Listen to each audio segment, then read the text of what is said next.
నమస్తే మిత్రులారా, నేను మీ శ్రీనివాస్ చౌహాన్ అడ్వకేట్. మిత్రులారా, మన దగ్గరకు వచ్చే క్లయింట్లలో చాలా మంది అడిగే ప్రశ్న ఏంటి అనంటే, సార్ న్యాయస్థానంలో నేను కేవియట్ పిటిషన్ వేసిన అవతల వ్యక్తి ఆర్డర్ తీసుకునే వెసులుబాటు అవకాశం ఉందా అని అడుగుతుంటారు. నేను కేవియట్ వేసిన తర్వాత కూడా మళ్ళీ కేసు ఎందుకు సార్ అని అడుగుతా ఉంటారు.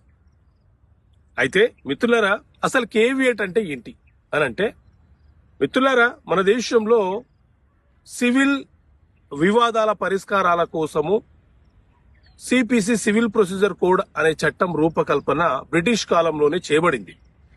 ఇప్పుడు ఆ సిపిసి ప్రకారంగానే సివిల్ వివాదాల పరిష్కారం అనేది జరుగుతూ ఉంటుంది.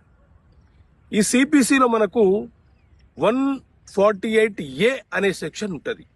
అది కేవియట్ అనే అంశం గురించి ప్రస్తావిస్తుంది. కేవియట్ అనేది ఒక అప్లికేషన్.